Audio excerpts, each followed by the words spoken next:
统一狮金。24日与韩职斗山雄进行热身赛，统一新秀刘轩踏先发3局无失分，加上统一打线大爆发，包括捕手林佑乐的3分炮，中场以10冒号2大胜斗山雄队，统一也在热身赛对韩职2连不败。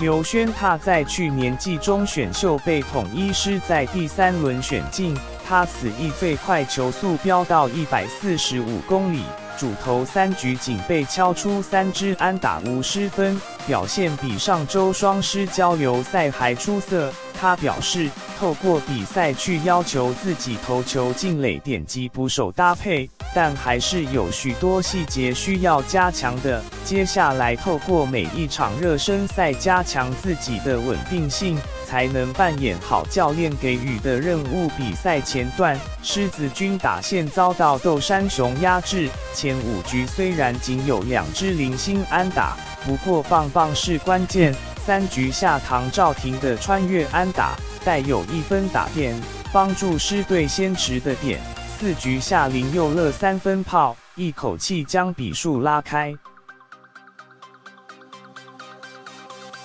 8局下，狮队火力再起，罗国龙、买嘉怡接连安打，黄恩赐获得4坏球攻占满垒，陈仲宇、苏志杰接连关键安打出现，单局再抢下5分，最终以10冒号2击溃斗山雄。赛后林佑乐表示，目前距离开季还有将近1个月，无论是与投手的搭配、引导，或者是手背强化，都需要再透过比赛去调整手感。